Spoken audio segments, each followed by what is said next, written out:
Shalom, jemaat yang dikasihi Tuhan. Bersyukur kalau hari ini kita boleh sama-sama beribadah. Walaupun di tengah banyaknya masalah, kita percaya Tuhan kita adalah Tuhan yang menjadi penolong bagi kita. Kita akan sama-sama menikmati hadirat Tuhan, kita akan sama-sama memulai. Mari ambil waktu tenang, kita minta pimpinan Tuhan. Dan biarkan kita bisa menikmati hadirat Tuhan.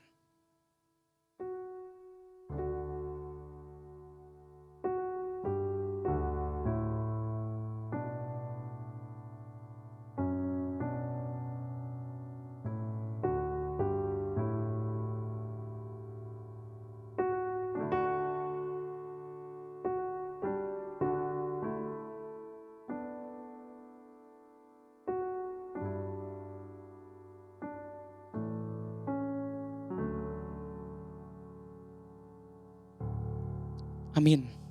Mari saya undang semua untuk bangkit berdiri. Bapak Ibu Saudara sekalian, kita bangkit berdiri. Kita mau mulai ibadah ini dengan satu pengakuan bahwa pertolongan atas ibadah kita datangnya daripada Allah Bapa yang menciptakan langit dan bumi dan yang memelihara setiap perbuatan ciptaan tangannya. Karena itu turun atas kita semua kasih, anugerah, berkat dan damai sejahtera dari Tuhan kita Yesus Kristus dan dari Allah Roh Kudus boleh memimpin, menyertai ibadah kita dan mengizinkan kita masuk di dalam hadiratnya yang kudus. Amin. Nats panggilan beribadah kita pada hari ini diambil dari 1 Tawarik pasal 29 ayatnya yang ke-11. Ya Tuhan, punyamulah kebesaran dan kejayaan, kehormatan, kemasyuran dan keagungan. Ya, segala-gala yang ada di langit dan di bumi. Ya Tuhan, punyamulah kerajaan dan Engkau yang tertinggi itu melebihi segala-galanya sebagai kepala. Mari kita sama-sama boleh mengagungkan Dia di tengah setiap pergumulan yang ada. Kita yakin Tuhan kita adalah Tuhan yang menolong dan hanya Dia satu-satunya Allah yang akan terus memberikan kekuatan bagi kita.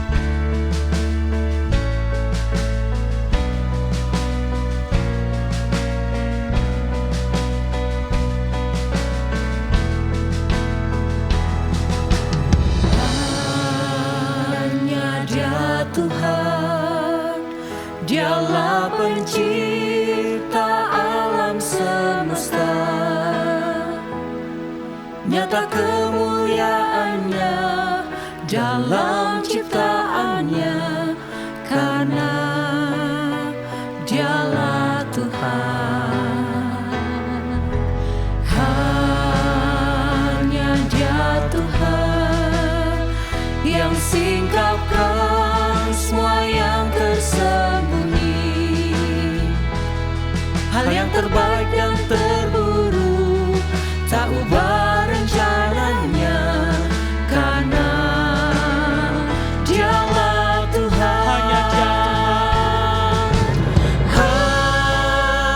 Hanya Dia Tuhan, layak bertahta di atas semesta. Biar semua yang hidup naikkan pujian. Hanya Dialah Tuhan. Hanya Dia Tuhan. Hanya Dia Tuhan yang singkapkan semua yang tersembunyi, hal yang terbaik dan terburuk, tak ubah rencananya, karena Dialah Tuhan. Hanya Dia Tuhan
Raja damai, inilah yang ku rindu, memujimu. Kaulah kebenaranku, ku sembah Kau Allah kuasa, tiada seperti Kau. Mari kita sama-sama tundukkan kepala, kita berdoa. Bapa di dalam surga, seperti pujian yang boleh kami naikkan. Kami percaya hanya Engkau Tuhan yang adalah sumber kekuatan kami. Hanya Engkau Tuhan yang adalah penolong bagi kami. Kami menyadari di mana banyaknya permasalahan yang kami hadapi. Banyak pergumulan, banyak ketakutan, banyak kekhawatiran yang kami hadapi. Tetapi kami percaya bahwa Engkau Tuhan yang terus menolong, yang akan terus menyertai kami. Kami bersyukur Tuhan untuk segala penyertaan pimpinan Tuhan di dalam kehidupan kami.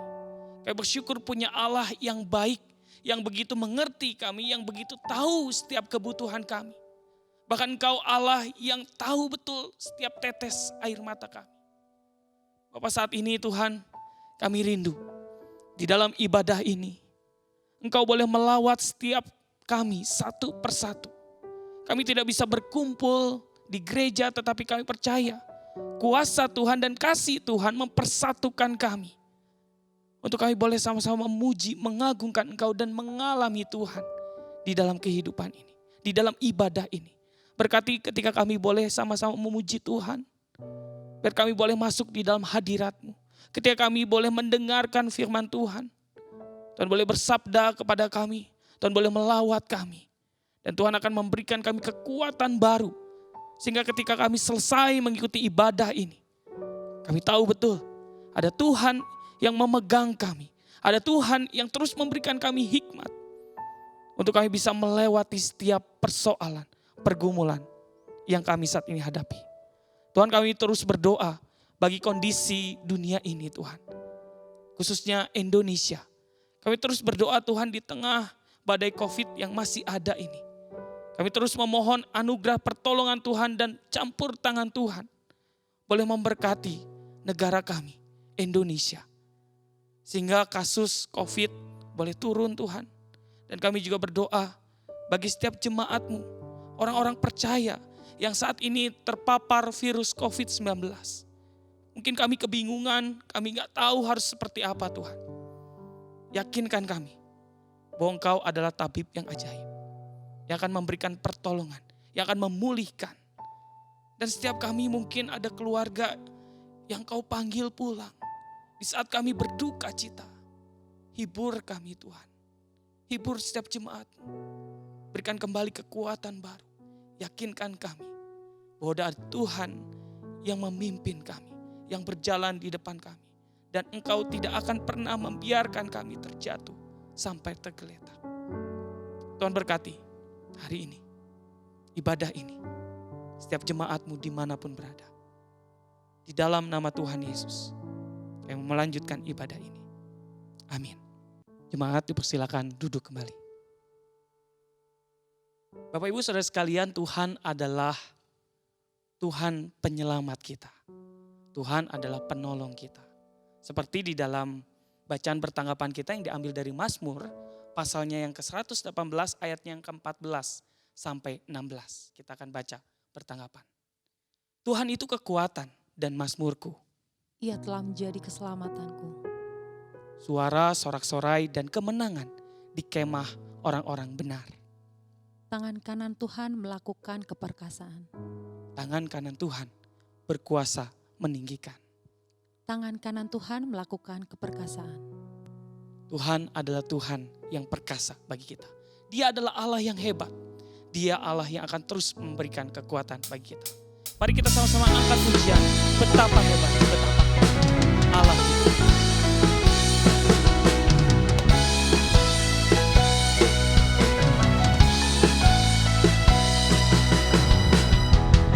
berkuasa di bumi di surga,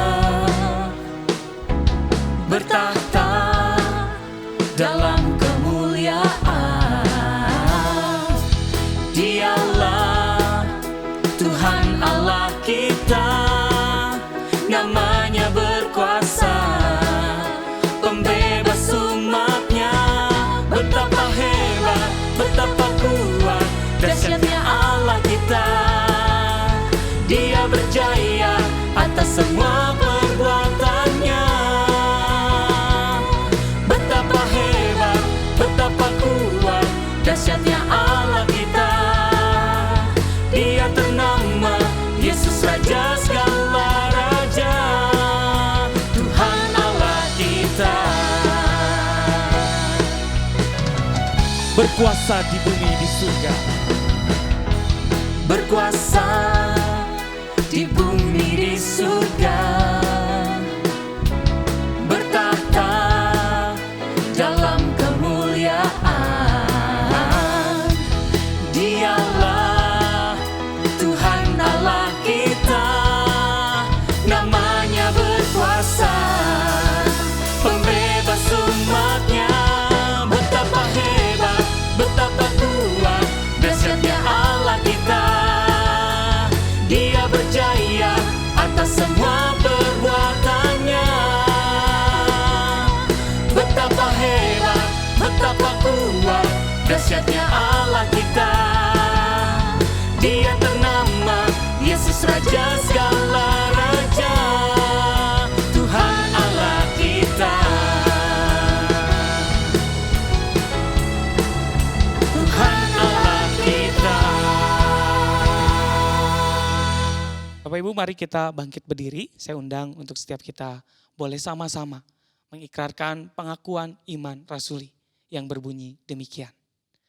Aku percaya kepada Allah, Bapa yang Maha Kuasa, Khalik langit dan bumi, dan kepada Yesus Kristus, anaknya yang tunggal, Tuhan kita, yang dikandung dari Roh Kudus, lahir dari anak darah Maria, yang menderita sengsara di bawah pemerintahan Pontius Pilatus, disalibkan, mati dan dikuburkan, turun ke dalam kerajaan maut, pada hari yang ketiga bangkit pula dari antara orang mati, naik ke surga, duduk di sebelah kanan Allah, Bapa yang Maha Kuasa, dan dari sana Ia akan datang untuk menghakimi orang yang hidup dan yang mati. Aku percaya kepada Roh Kudus, gereja yang kudus dan am, persekutuan orang kudus, pengampunan dosa, kebangkitan orang mati, dan hidup yang kekal. Amin. Jemaat dipersilakan duduk kembali.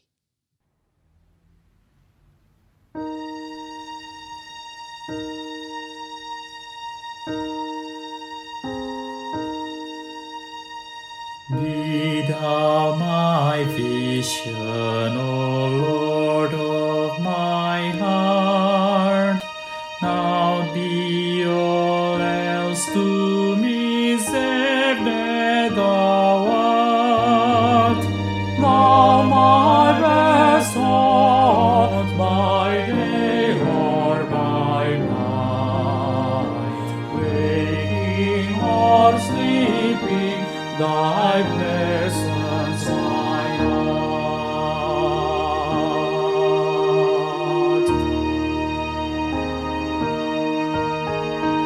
Be thou my wisdom, and thou my true word. I ever with thee, and thou with me, Lord. Thou my way,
thou my vision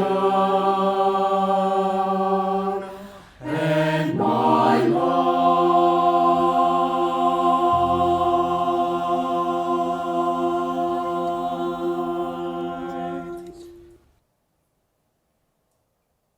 Shalom saudara, kita bersyukur untuk hari Sabat yang kita boleh nikmati bersama-sama hari ini. Mari kita berdoa, menyiapkan hati kita, menyambut berkat firman Tuhan. Bapa di dalam surga, kami bersyukur untuk kebaikan yang kami boleh terima. Sepanjang minggu ini kami berjumpa dengan banyak orang, kami berbicara tentang begitu banyak hal. Kami mendengar juga berbagai banyak isu. Namun sedikit waktu yang kami miliki untuk kami boleh berdiam, menikmati waktu kami bersama dengan Tuhan, menyembah Tuhan. Maka hari ini Bapa, jika kami datang, kami rindukan menemukan hati kami yang sungguh-sungguh terarah, terpusat hanya pada Tuhan dan sabat dan ibadah yang kami bangun. Hadir di tengah-tengah kami Tuhan, kami telah menaikkan pujian penyembahan kami. Ini waktunya kami menyambut berkat firman Tuhan, berbicara kepada kami, segarkan roh kami, supaya kami boleh mengalami Tuhan dan beroleh kekuatan. Berbicara kepada kami Tuhan, Roh Kudus menolong kami belajar, kami berdoa di dalam nama Tuhan Yesus. Amin. Saudara, beberapa waktu yang lalu, tepatnya awal tahun 90-an, ada seorang anak muda yang bersiap meninggalkan rumah untuk melanjutkan studi di perguruan tinggi. Nah, memperhatikan hal tersebut, sang ayah membuat beberapa catatan. Dia menulis dalam sebuah buku kecil, catatan-catatan untuk menolong anaknya dalam proses belajar menjadi semakin dewasa. Buku kecil itu ya buku kecil. Kalimat-kalimat itu berisi nasihat-nasihat pendek seperti, misalnya, pada waktu engkau mandi, bernyanyilah waktu engkau mandi. Waktu kau berbicara dengan seseorang, tataplah matanya. Waktu kau menjabat tangan, jabatlah tangan dengan kuat. Dan ucapkan banyak terima kasih. Saudara, kata-kata nasihat seperti itu adalah yang dia sampaikan, yang dituliskan dalam buku kecilnya. Menariknya adalah, buku itu kemudian diterbitkan dengan judul Life's Little Instruction Book. Waktu diterbitkan, terjual jutaan kopi. Menjadi New York Times bestseller dari tahun 1991 sampai dengan 1994. Selama 4 tahun berturut-turut. Tidak heran kalau penulisnya, H. Jackson Brown, menjadi penulis populer, penulis inspiratif populer, sampai dengan hari ini menuliskan banyak buku lainnya. Pertanyaannya, mengapa buku tersebut sangat populer? Padahal buku pendek, kalimat pendek. Karena ini kebenarannya, semua orang membutuhkan wisdom. Semua orang membutuhkan nasihat untuk membangun kehidupan yang baik. Saya ingat sekali waktu Faith, anak kami, pertama kali dia pergi ke sekolah, tahun 2013 tuh. Sangat imut, kita dandanin 2 kuncit, dia siap-siap pergi ke sekolah di Singapura. Saya memberikan pesan kepada dia, saya dan istri memberikan pesan kepada Faith. Yang pertama, have fun, enjoy. Jadi pergi ke sekolah itu have fun, bersenang-senanglah, enjoy. Waktunya bermain dengan teman-teman. Yang kedua, be honest. Jadilah jujur, apapun yang kamu lakukan, jujur, nggak perlu bohong. Yang ketiga adalah be kind. Dengan siapapun bermainlah, jangan pilih-pilih teman. Mainlah dengan temanmu yang Chinese, yang Malay, yang Indian, siapapun itu. Yang boleh main dengan siapapun. Kalau ada seorang temanmu yang tidak punya teman bermain, mainlah dengan dia yang kesepian. Dan dia pergi ke sekolah dengan modal tersebut. Saudara, sampai hari ini, Faith menikmati hal yang sama. Kita selalu berkata, kemudian nasihat berikutnya kita katakan adalah, gak terlalu pusing soal nilai. Yang penting kamu enjoy sekolahnya. Gitu ya. Kalau kamu dapat nilai 0 pun, kalau kamu sudah belajar, nggak apa-apa. Tapi kalau kamu dapat nilai 100 tanpa belajar sama sekali, tanpa usaha, Papa Mama bisa marah. Saudara, nasihat-nasihat seperti itu yang kita ajarkan kepada anak-anak kita. Mengapa ini penting? Karena semua orang membutuhkan hikmat dalam menjalani kehidupan. Nah, 3.000 tahun yang lalu, kira-kira 3.000 tahun yang lalu, Raja Salomo melakukan hal yang serupa. Dia mengkoleksi kumpulan nasihat, dia mengkoleksi kumpulan hikmat dari pengalaman hidupnya untuk diberikan kepada anaknya. To pass it down.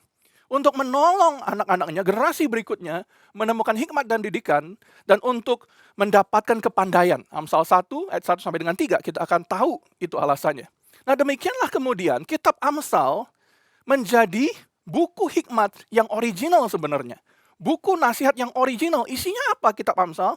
Isinya adalah koleksi nasihat, hikmat praktis dalam menjalani kehidupan. Dalam kalimat-kalimat yang short, yang pendek, dan memorable. Dan itu yang kita mau belajar hari ini. Kalau kita bertanya tentang hikmat, tentang kebijaksanaan, kenapa sih kita belajar dari kitab Amsal? Mungkin itu pertanyaan saudara. Kenapa sih harus Amsal? Karena legend has it. Salomo adalah pribadi paling bijaksana di muka bumi. pribadi paling bijak yang pernah hidup, katanya. Cerita itu bermulai dari kapan? Bermula waktu Salomo masih sangat muda. Dikisahkan dalam 1 Raja-Raja pasal yang ketiga, dikisahkan bagaimana suatu hari Tuhan menjumpai Salomo, menyatakan dirinya kepada Salomo melalui mimpi. Tuhan berbicara kepada Salomo. Tuhan berkata kepada Salomo, Salomo, mintalah apa saja dan akan kuberikan kepadamu. Wow, luar biasa ya. Minta apa saja, kukasih. Saudara, Tuhan memberikan kepada Salomo sebuah privilege yang luar biasa. Minta, aku kasih. Apa saja, aku kasih. Nah, apa jawabnya Salomo? Saudara, ini yang indah dari hatinya Salomo. Sederhananya apa yang Salomo katakan adalah, Lord, give me your wisdom. Lord, give me wisdom. Tuhan berikan kepadaku hikmat. Kita tahu ini dari mana? Dari 1 Raja-Raja 3 ayat yang ke-9.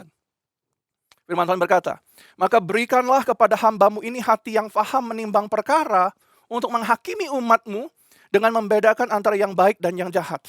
Sebab siapakah yang sanggup menghakimi umatmu yang sangat besar ini?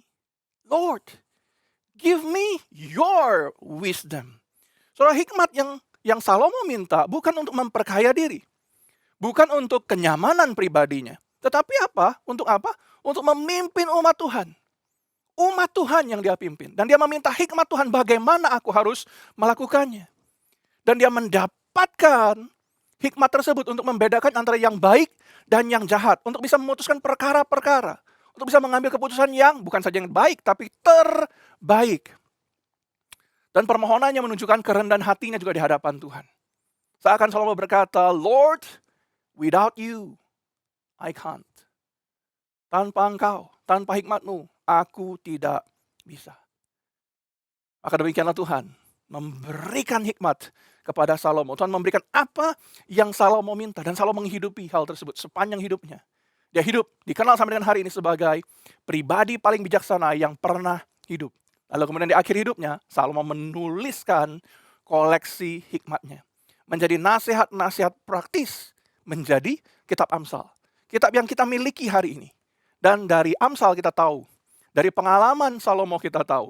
Dari apa yang Salomo minta kepada Tuhan kita tahu satu hal. Ada satu kebenaran yang kita perlu ketahui. When you have wisdom, you have everything. Jika Anda memiliki hikmat, Anda memiliki segalanya.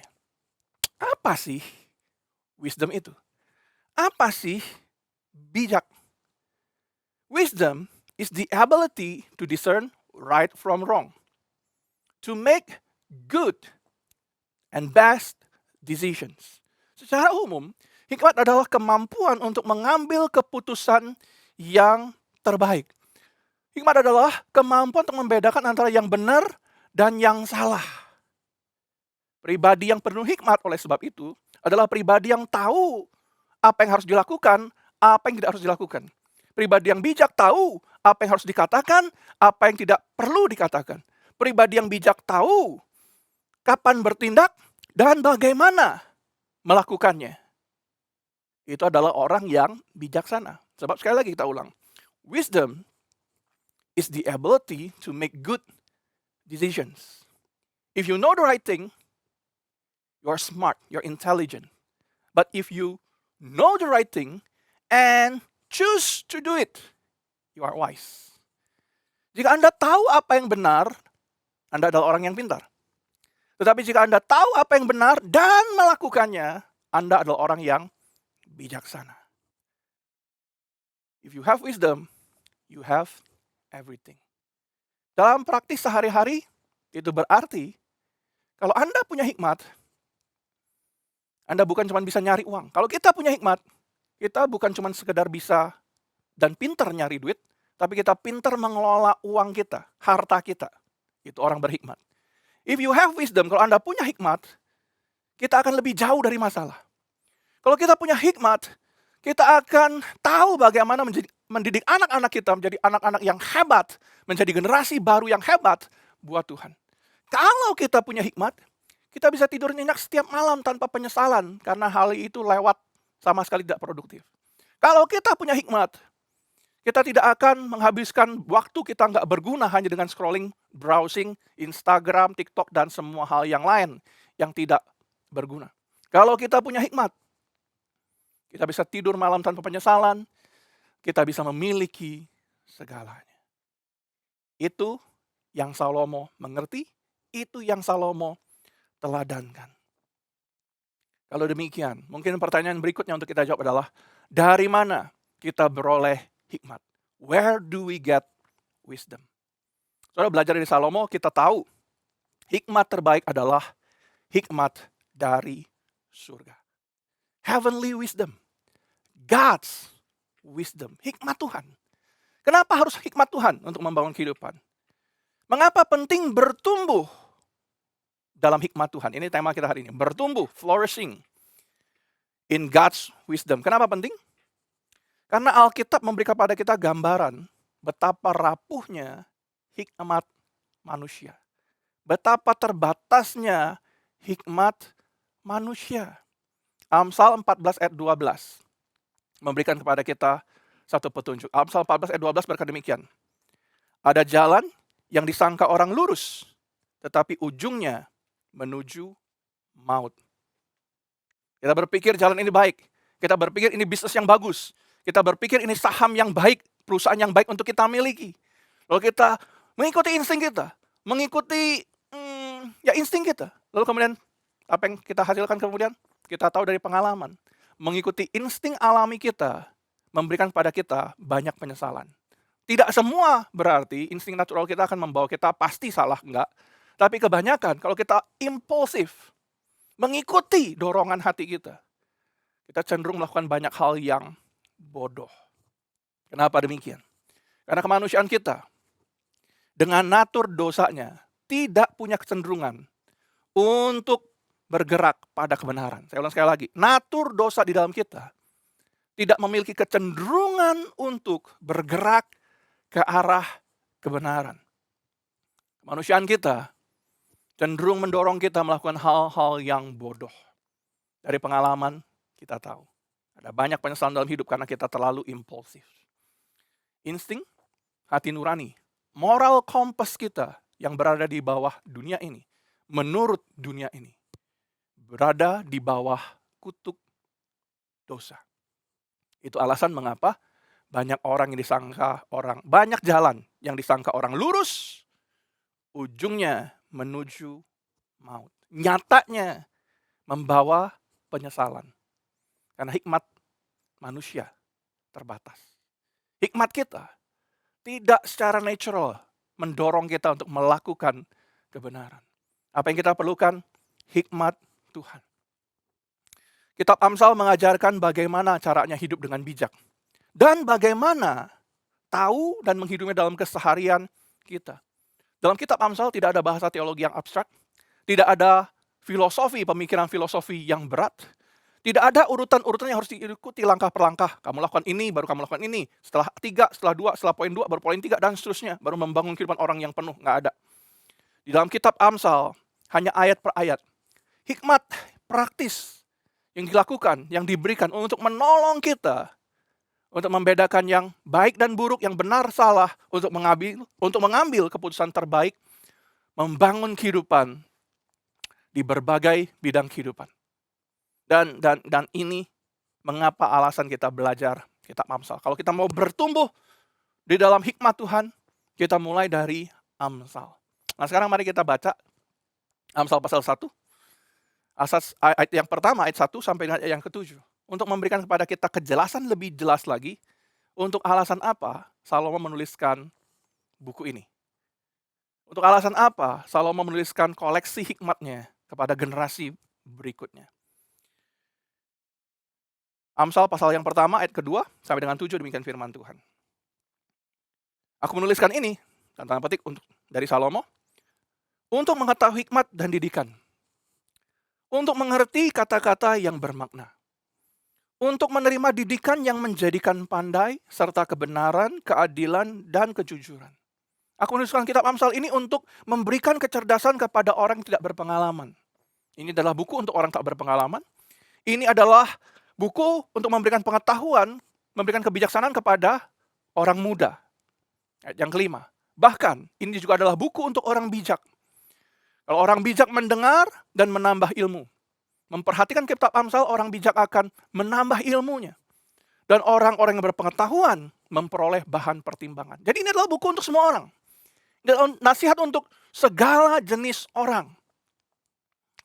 Ayat yang keenam, untuk mengerti Amsal dan ibarat, untuk mengerti perkataan dan teka-teki orang bijak. Ini tujuannya Amsal dituliskan. Ayat yang ketujuh, ini ayat kuncinya yang kita mau perhatikan hari ini. Ayat yang ketujuh memberikan kepada kita petunjuk basic dari semua hikmat. Ayat 7 berbunyi demikian. Takut akan Tuhan adalah permulaan pengetahuan. Tetapi orang bodoh menghina hikmat dan didikan. Takut akan Tuhan adalah permulaan hikmat. Memang saudara, kalau kita perhatikan Amsal itu berisi nasihat praktis. Terdengar sangat sehari-hari. Tetapi semuanya didasarkan punya satu basic. Kita mau belajar tentang dari Amsal 31 misalnya. Menjadi wanita, menjadi istri yang bijaksana. Yang lebih berharga dari permata. Basicnya adalah Amsal pasal yang pertama ayat yang ketujuh. Apapun yang kita belajar, bagaimana menjadi orang tua, mendidik anak-anak. Bagaimana anak-anak hormat kepada orang tua. Bagaimana membangun kehidupan yang baik. Ya, itu semua di dalam kitab Amsal, akarnya ada di Amsal pasal yang pertama ayat yang ketujuh. Di sana dikatakan ini dasar prinsip krusialnya. Hikmat sejati mengalir dari takut akan Tuhan. Ini basic, ini core, ini foundation. If we want to be a truly wise person, we must begin with this simple truth. Kalau kita betulan mau jadi orang yang bijaksana, dan orang bijak akan mampu memiliki semuanya katanya, kita harus mulai dari hal yang sangat basic. Apa itu? Bahwa God is God, we are not. Tuhan adalah Tuhan, kita bukan. God is the source of truth and wisdom, we are not. I am not. Tuhan adalah sumber dari hikmat dan pengetahuan, aku bukan sumber hikmat dan pengetahuan. Kita semua bergantung kepada Tuhan. God is the source of life. God is the author and the sustainer of our life. We are not. Semua yang kita miliki dalam kehidupan adalah dari Tuhan. Kita bergantung sepenuhnya kepada Tuhan. Ini yang Amsal pasal yang pertama ayat 7 ajarkan kepada kita. All true wisdom begins from here. Semua hikmat berangkat dari pemahaman bahwa Tuhan adalah Tuhan, Dia adalah Allah yang berkuasa, Dia adalah Allah yang adil, dan mengenal kebenaran Tuhan. Kita kenal kebenaran Tuhan bahwa Dia kudus, dan di sisi yang lain, kita sadar betapa lemah, betapa kecil, betapa bodohnya diri kita. Kita mengakui bahwa kita jauh dari standar Tuhan, jauh dari standar kekudusan. Kita mengakui bahwa tanpa Tuhan tidak ada hukum moral yang akan menolong kita berjumpa kepada true wisdom. Humility pada akhirnya, kita belajar humility is fundamental to the fear of the Lord. Kerendahan hati adalah sesuatu yang fundamental untuk menjadi pribadi yang sungguh-sungguh takut akan Tuhan.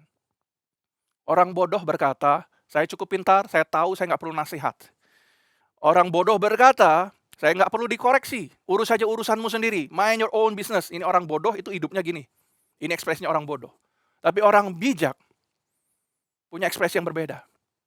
Orang bijak berkata, Tuhan, Kau adalah Allah yang maha kuasa. Kau Allah yang besar, aku adalah pribadi yang kecil. Aku nggak bisa apa-apa. Aku perlu Kau Tuhan, Lord, show me the way. Orang bijak hidup dengan bergantung kerendahan hati, bergantung kepada Tuhan. So di dunia hari ini kita mungkin berkata, tapi Pak, di dunia ada orang yang tidak takut akan Tuhan, tidak percaya Yesus. Tapi mereka hidupnya itu baik banget. Tidak takut akan Tuhan, tidak percaya Yesus sebagai Tuhan juga. Tapi mereka adalah orang-orang yang lebih kudus dibanding kita kayaknya. Mereka lebih mudah memberi kepada orang yang susah. Mereka lebih mudah hati tergerak untuk membantu orang lain. Memberi sedekah lebih banyak. Dia nggak percaya Tuhan, nggak percaya Yesus. Ada orang hidup kayaknya moralitasnya lebih baik. Ada orang yang menghidupi Amsal dari pasal pertama sampai dengan pasal 31. Tapi dia nggak percaya Tuhan dan tidak percaya Yesus. Tidak takut akan Tuhan, tidak percaya Yesus. Ada nggak orang yang begitu? Banyak. Itu adalah tipe orang yang bijak berkata-kata, mereka berpengetahuan banyak, gitu ya. Mereka punya standar moral yang bagus yang Amsal ajarkan. Mereka mendisiplin anak-anak mereka menjadi anak-anak yang hebat, gitu ya. Mereka bermoral baik, anak-anak taat orang tua, mereka juga taat kepada orang tua. Mereka bekerja dengan kejujuran, mereka menjauhkan diri dari dosa seksual, mereka honest, mereka nggak pernah bohong, rajin bekerja, overall. Mereka melakukan semua yang Amsal ajarkan, tapi mereka tidak takut akan Tuhan. Mereka tidak percaya bahkan Tuhan itu ada, dan mereka tidak percaya Yesus sebagai Tuhan. Kan ada yang begitu? Ada. Tentu saja ada. Apakah itu salah? Salahnya di mana? Kalau salah, salahnya di sini. Orang-orang yang hidup sangat baik, dengan moral yang baik kelihatannya, tapi nggak takut akan Tuhan dan tidak percaya Yesus adalah seumpama orang yang hanya sibuk mendandani eksterior dirinya, tanpa membereskan kanker yang menggerogoti interior hidupnya. Saya ulang sekali lagi. Orang-orang yang baik dalam tanda petik menurut ukuran dunia, tapi tidak takut akan Tuhan, tidak percaya Yesus, seperti orang yang sibuk mendandani eksterior tubuhnya, eksterior dirinya, tapi tidak tahu, tidak mengurus, tidak memperhatikan ada kanker yang menggerogoti interior hidupnya. Ini adalah tipe orang yang sangat memperhatikan penampilannya. Dia menghabiskan banyak uang, banyak waktu untuk membuat penampilannya keren. Dia memakai pakaian terbaik, pakai make up yang mahal. Dia pakai produk-produk yang branded. Tapi dia punya kanker spiritual yang mematikan, yang tidak dia bereskan. Apa gunanya? Apa gunanya?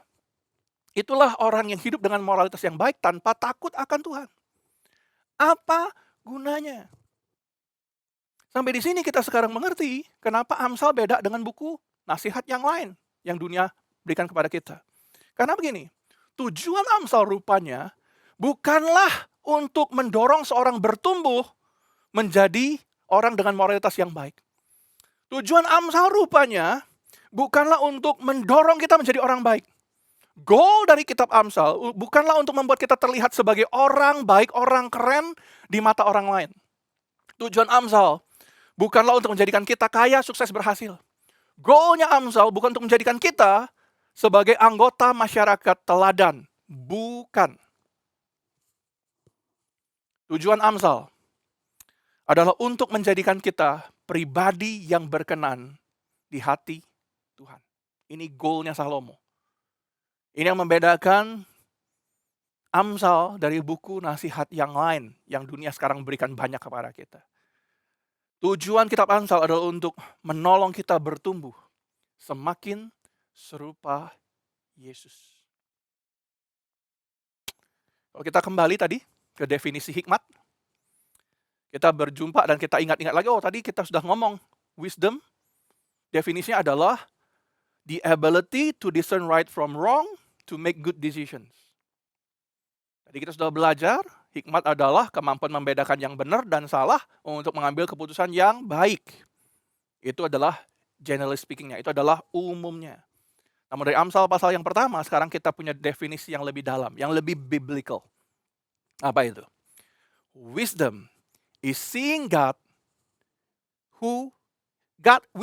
saya ulang sekali lagi, wisdom is seeing who God is. Wisdom is seeing who God is, seeing how He rules the world, and respond accordingly. Wisdom is the ability to see reality as God does. Wisdom, hikmat, adalah kemampuan melihat Tuhan sebagaimana Dia adanya. Wisdom, hikmat, adalah kemampuan untuk tahu bagaimana Tuhan bekerja di tengah-tengah dunia ini. Hikmat adalah kemampuan untuk meresponi apa yang sedang Tuhan kerjakan di tengah-tengah dunia ini. Dan hikmat adalah kemampuan melihat realita yang Tuhan lihat. Oleh karena itulah, dua orang bisa kelihatan melakukan perbuatan yang baik, sama. Tapi bisa berakhir di tempat berbeda. Satu di hidup kekal bersama dengan Tuhan, satu di api kekal. Yang membedakan adalah apa? Relasinya dengan Tuhan yang benar. Seorang yang baik tanpa relasi dengan Tuhan yang benar akan menemukan kesia-siaan. Kita sudah belajar sekarang bahwa dasar dari segala hikmat ilahi lahir dari takut akan Tuhan. Ada banyak buku memang. Sekarang kalau kita mau bertumbuh dalam hikmat, kalau kita mau bertumbuh jadi orang yang punya banyak pengetahuan, kalau kita mau bertumbuh jadi orang yang layak didengar nasihat kita oleh orang lain, tentu saja kita bisa banyak resource sekarang kan ya. Kita bisa punya banyak buku, kita bisa ikut banyak seminar, banyak webinar, kita bisa mendengar banyak podcast, banyak juga video teaching di YouTube. Banyak hal yang kita bisa belajar. Kita bisa belajar, kita bisa perhatikan sendiri-sendiri. Tetapi, semua tidak berguna tanpa relasi yang benar dengan Tuhan yang benar. Itu yang Salomo katakan. Salomo di pasal pertama ayat yang ke-7, seakan-akan Salomo berkata demikian, well, aku akan memberikan padamu nasihat untuk membangun kehidupanmu. Kalau engkau mengikuti semua nasihat ini, engkau baik, engkau bijak, engkau pandai. Tetapi, first thing first, sebelum saya mulai, Amsal pasal 1 ayat yang ke-7, perhatikan ini dulu. Yang kau perlukan adalah relasi dengan Tuhan yang benar. You need to have the right attitude before God. Itu yang Salomo katakan. We start on the path to wisdom by putting God first. Kita memulai jalan menuju hikmat dengan menempatkan Tuhan di tempat yang pertama, yang terutama, yang tertinggi, yang sepatutnya. Hal terbaik, hal yang paling bijak yang dapat kita lakukan untuk diri kita sendiri adalah memberikan tempat yang layak buat Tuhan di dalam hidup kita. Dan waktu kita bicara tentang tempat yang layak, tentang Tuhan, di tempat pertama kita bicara tentang bagaimana relasi Anda dengan Yesus hari ini. Di mana tempat Yesus dalam hidupmu hari ini. Dimulai dari Kristuslah hikmat berdiam di dalam diri kita. Loh kok gitu? Kenapa di dalam Kristus, dalam pengenalan akan Kristus, kita akan punya hikmat dan pengetahuan? Karena Kolose pasal 2 ayat yang ketiga menuliskan demikian. Perhatikan. Kolose pasal 2 ayat yang ketiga. Sebab di dalam dialah, apa? Tersembunyi segala harta hikmat dan pengetahuan. Di dalam Yesuslah tersembunyi segala harta hikmat dan pengetahuan. Indah sekali bukan? Through the Bible, we understand one thing about wisdom. Sepanjang Alkitab, kita menemukan satu kebenaran lagi tentang hikmat Tuhan. Wisdom has a name. His name is Jesus. Hikmat punya nama.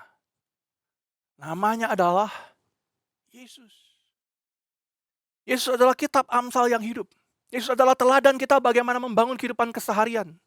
Yesus adalah kegenapan sempurna apa yang Amsal ajarkan. Apa itu hikmat? Hikmat adalah kemampuan melihat realita yang Tuhan lihat. Waktu kita berjumpa dengan Yesus, kita melihat dunia dengan kacamata berbeda.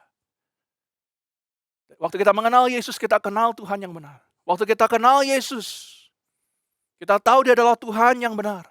Bahwa dia mengendalikan, dia adalah Allah yang memegang kendali atas segala situasi tengah-tengah dunia ini. Dan bahwa dia bekerja menurut rencananya. Dan Tuhan mengerti. Yesus mengerti. Karena dia adalah Tuhan. Dia mengerti realita dunia ini. Apa yang terjadi, mengapa yang terjadi, untuk tujuan apa. Demikianlah hikmat dimulai dari pengenalan akan Yesus sejati.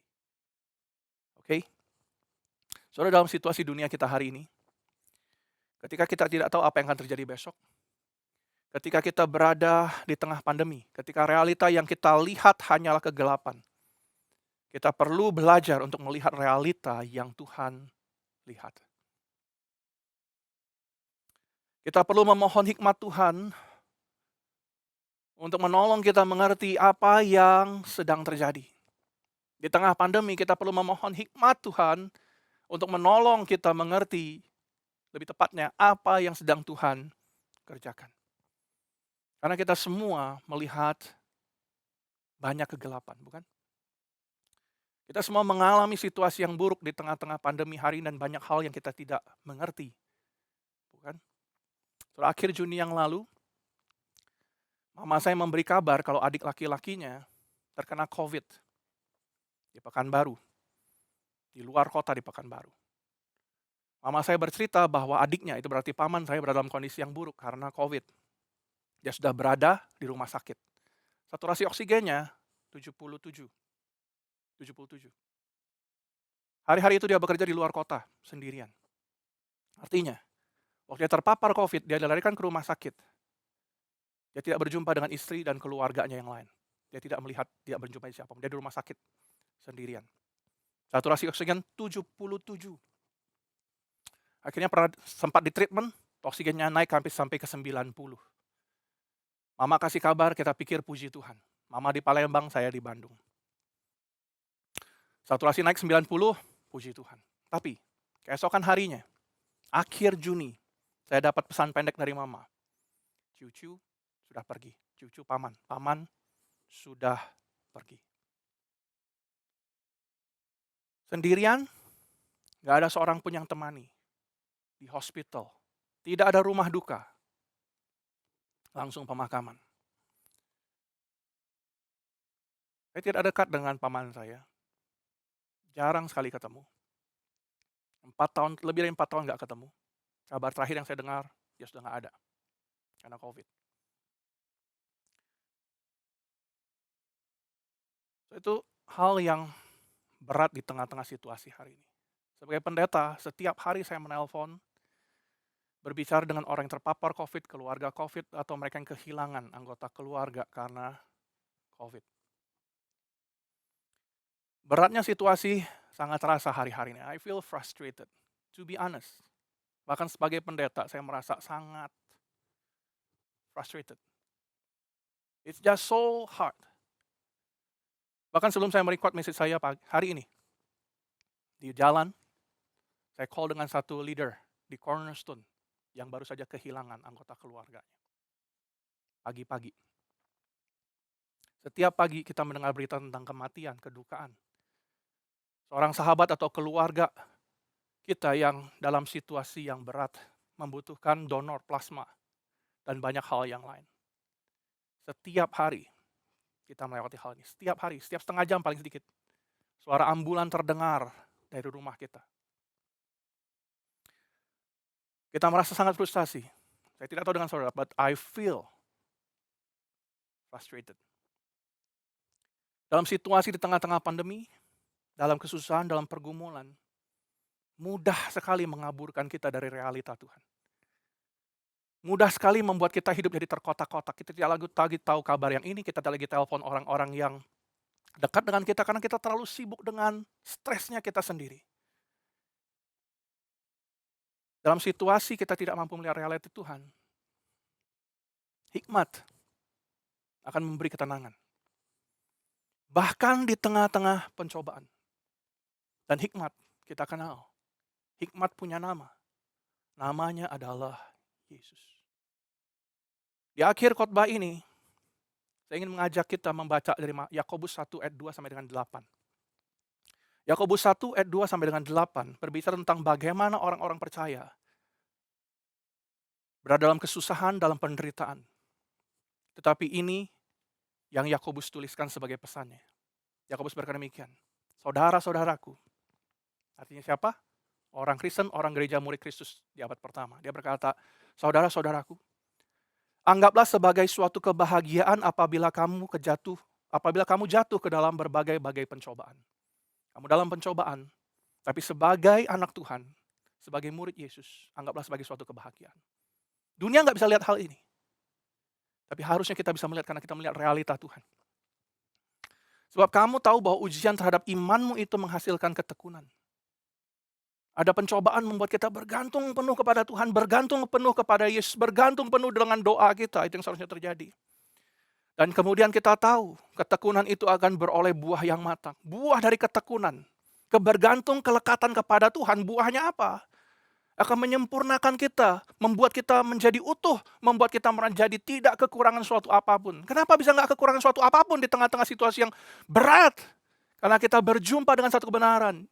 Christ is enough for me. Yesus cukup bagiku. Ayat berikutnya. Tetapi apabila di antara kamu ada yang kekurangan hikmat, hendaklah dia minta kepada Tuhan. Dan Tuhan akan memberi. Langsung memberi. Kepada siapa yang meminta hikmat. Ayat 6. Hendaklah dia memintanya dengan iman. Minta hikmat, minta pengertian kepada Tuhan. Minta kemampuan untuk realita Tuhan hari ini. Minta dengan iman. Jangan ragu-ragu, jangan bimbang. Sebab orang yang mendua hati tidak akan tenang dalam hidupnya. Orang yang mau bergantung kepada Tuhan tapi bergantung pada hal yang lain gak akan tenang dalam hidupnya. Kristus akan memberi ketenangan. Hikmat memberi ketenangan bahkan di tengah pencobaan. Dalam galau, dalam bingung, dalam resah. Mari panggil nama Yesus. Dalam sakit, dalam kesedihan, dalam kehilangan. Minta Yesus menyatakan dirinya. Panggil nama Yesus. Minta hikmat, minta ketenangan pada Yesus. Karena Kristuslah yang memberikan kepada kita hikmat, iman, pengertian, ketenangan, shalom. Kalau sampai di sini sekarang kita mengerti kenapa kita memerlukan hikmat Tuhan bukan dan tidak bisa mengandalkan hikmat manusia. Kita sudah mengerti apa artinya takut akan Tuhan adalah permulaan hikmat. Kita sudah mengerti bahwa hikmat punya nama, namanya adalah Yesus.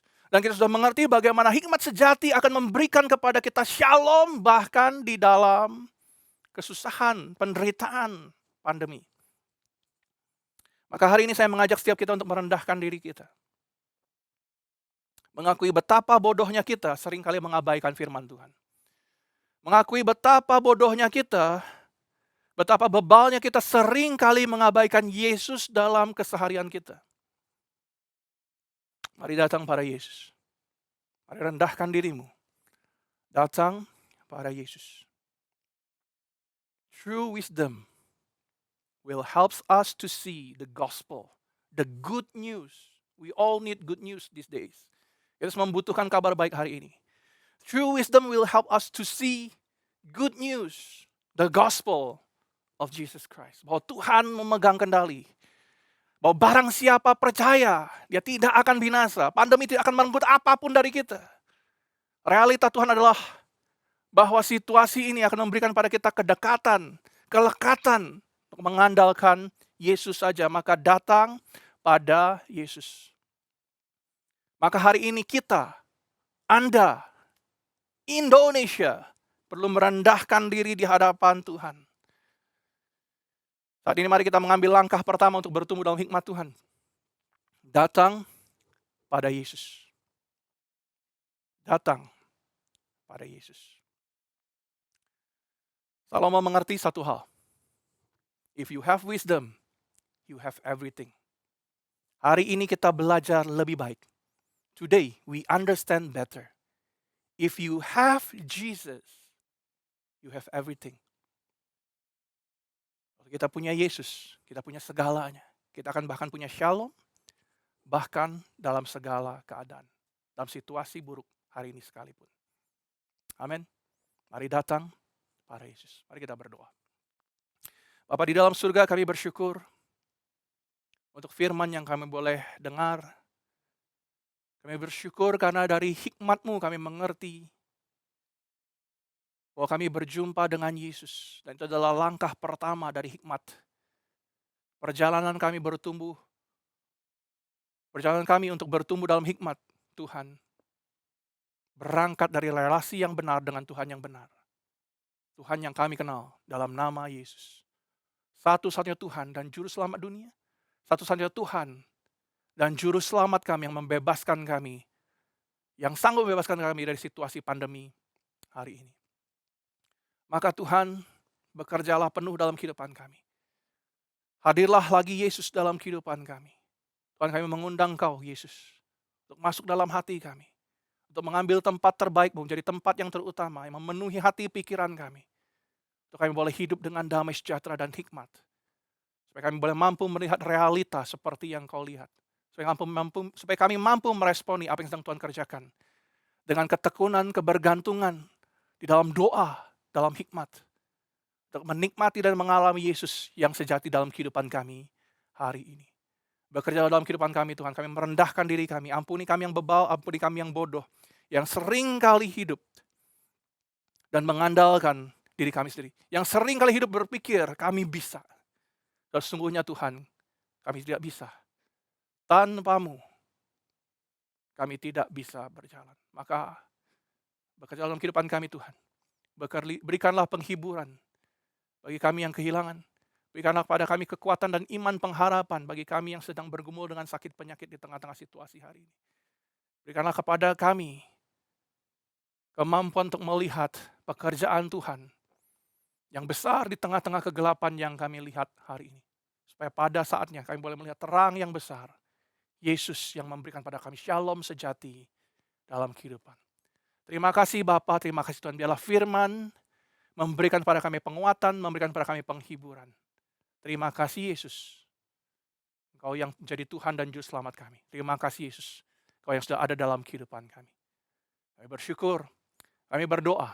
Biarlah kami memetraikan firman Tuhan dalam kehidupan kami. Untuk kami boleh hidupi, kami langkahi setiap hari. Di dalam nama Tuhan Yesus kami berdoa. Amin. Kita meresponi firman Tuhan yang boleh kita dengar. Bahwa Tuhan yang akan terus memberikan kita hikmat. Dan kita terus minta pimpinan Tuhan. Untuk kita boleh serupa dengan Tuhan. Mempunyai hati yang bijaksana. Ajar kami Tuhan.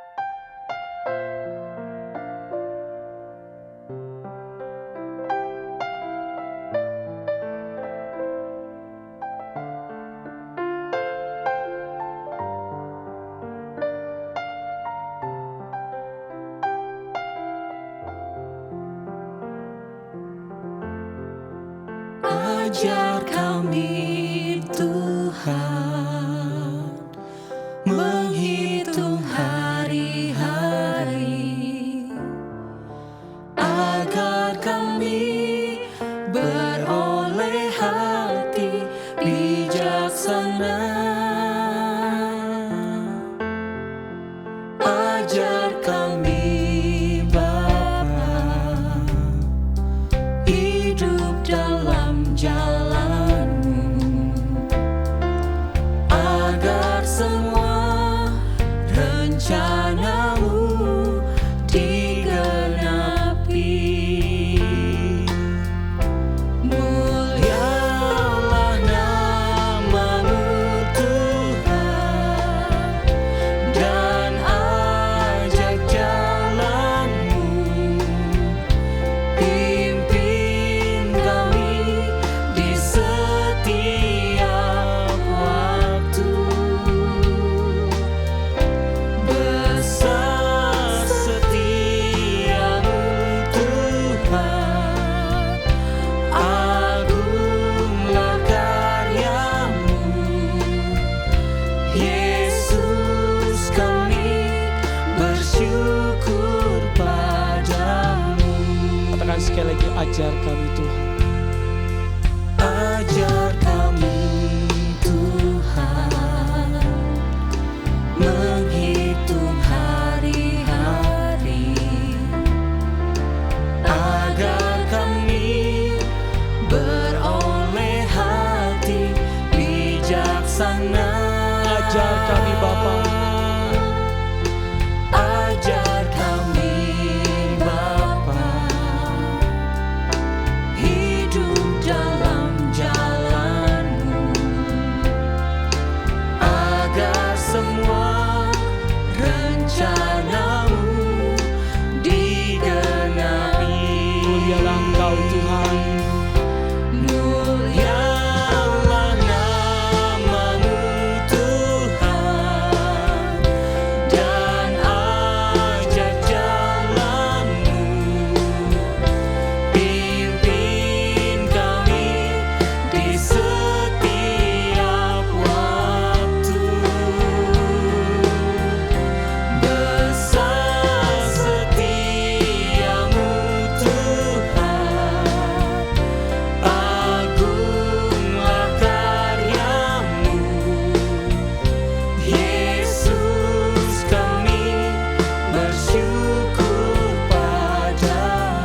Mari kita berikan bentuk ucapan syukur kita kepada Tuhan melalui persembahan. Saudara dapat memberikan persembahan melalui scan QR Code yang tertera pada layar Anda.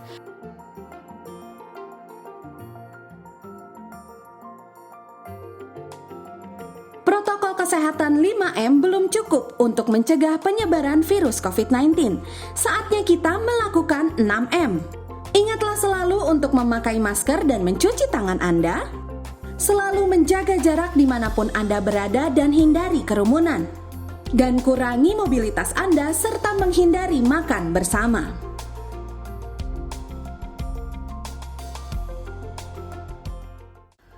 Pandemi COVID-19 belum berakhir. Mari kita tetap waspada terhadap 10 titik lengah rawan COVID-19. Saat menggunakan transportasi umum, tetaplah kenakan masker dan menjaga jarak. Saat berada di pasar tradisional di mana penjual atau pembeli abai terhadap penggunaan masker, tetaplah waspada dan tetap patuhi protokol kesehatan. Di dalam rapat secara tatap muka, pakailah masker Anda untuk menghindari penyebaran virus melalui droplets. Di dalam mall, swalayan, atau restoran, tetaplah memakai masker dan jagalah jarak Anda dengan pengunjung lainnya. Ketika mengunjungi saudara atau teman, mari kita menjaga jarak dan tidak bersentuhan atau bersalaman. Tetaplah kenakan masker Anda saat bersuah foto atau selfie dan berbincang-bincang. Hindarilah kerumunan dan selalu menjaga jarak serta selalu menggunakan masker Anda saat makan atau saat melakukan selfie pada setiap acara pernikahan. Ketika Anda ada di dalam acara kedukaan atau pemakaman, mari menjaga jarak dan tidak bersentuhan atau melakukan kontak fisik lainnya.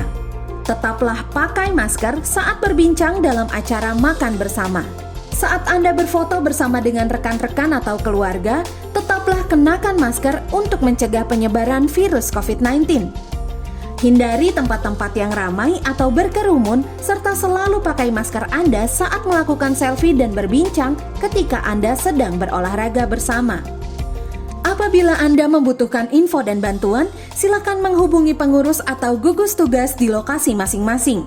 Mari kita bersama menjaga dan melindungi diri kita serta orang-orang di sekitar kita dengan mematuhi protokol kesehatan dan selalu mengingat titik lengah yang rawan akan penyebaran virus COVID-19. Baik saudara, hari ini biarlah kita menyelesaikan ibadah kita mengakhiri ibadah kita telah mendengar firman Tuhan, kita telah menaikkan pujian penyembahan. Biarlah kita menerima berkat Tuhan. Saudara, arahkanlah hatimu dan terimalah berkat Tuhan. Tuhan memberkati engkau saudaraku dengan kekuatan, kesehatan, vitalitas Tuhan untuk menapaki hari-hari hidup di depan. Tuhan memberkati engkau dalam usaha, bisnis, pekerjaan, studimu. Supaya apapun yang kau hadapi, Tuhan memberikan padamu kekuatan melewati setiap tantangan. Supaya menolong kau menghidupi setiap usahamu, setiap pekerjaanmu dalam terang firman Tuhan. Dan Tuhan menjadikannya berhasil. Tuhan memberikan kepadamu ketenangan, damai sejahtera Tuhan, shalom Tuhan di tengah-tengah segala tantangan. Tuhan memberkati engkau dan seisi keluargamu. Tuhan memberkati engkau dengan roh yang diperbaharui sehari demi sehari. Roh yang jauh dari dosa. Roh yang mengalami Yesus sejati. Roh yang penuh dengan hikmat Tuhan. Penuh dengan Yesus dalam kehidupanmu. Yang mengalami kemenangan demi kemenangan setiap hari. Biarlah kiranya kasih daripada Allah Bapa, anugerah dalam Tuhan Yesus Kristus, damai sejahtera Roh Kudus, memimpin, menjaga, memelihara kehidupanmu dari hari ini sampai selama-lamanya. Yang percaya katakan, amin. Amin. Amin. Amin.